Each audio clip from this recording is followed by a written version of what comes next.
Yawn mga kapangkisa, isang panibagong araw at isang panibagong vlog na naman ang sumainyo. It's Thursday morning mga kapangkisa at ito na naman tayo ang ating daily routine at pagkagising patanaw-tanaw sa dini sa ating mga halaman. Tingnan nyo. Umusok. Goodness. Patanaw-tanaw lang ang iyong lingkod. Aray ko. Yan mga kapangkisa. Kung katigabihan nyo kasi ating morning kaya kasunod na ang ating baga. Aray ko. Let's get it out. Ang mga okra may nag-alikabok ng mga dahon. At namumulaklak na siya. At may mga bunga na yan mga kapangkisa. Hindi pa rin natatapos ang aking proyekto.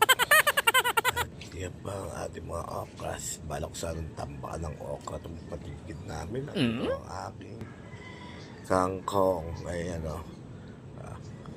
aquaponic microwave edition mga pangkista. At simple na siya after 3 days. May saluyot din tayo dyan. May saloyot. At ang palaya pa rin yun. At yan, talong. Yan ang buntanging natira sa ating talong na na-recover natin dahil kinakain ng daga.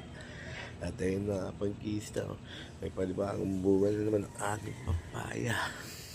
Yan o. At ito yung ampalaya nating maliliit. Madilim ang kamera.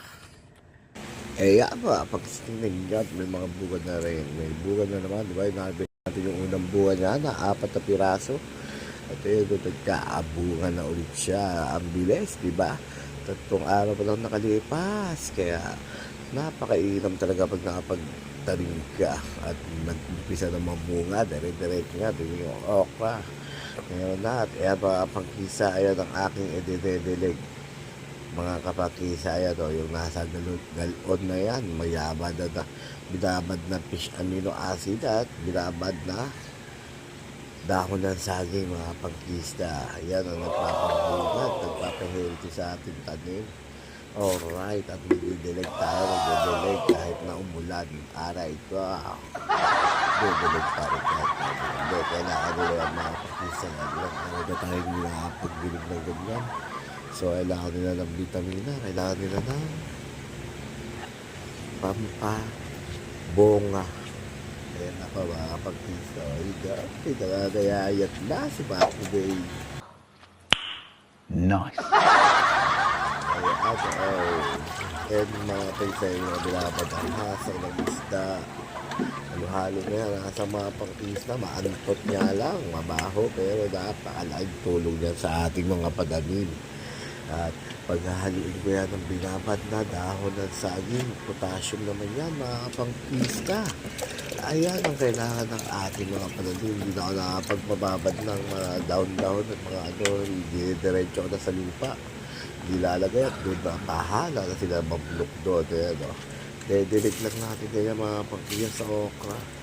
Kung okra ito mga pagkisa, ikala ko hindi na siya mamumonga, pero namonga. Tignan mo naman, ang daming bulaklak. May sumibol ng bunga, pero may sumibol pang bulaklak. Ayan na, may okra pa ng maliit mga pagkisa. Ang araw ginagawa din araw-araw mga pagkisa. Tignan mo naman yung balon, dumi na.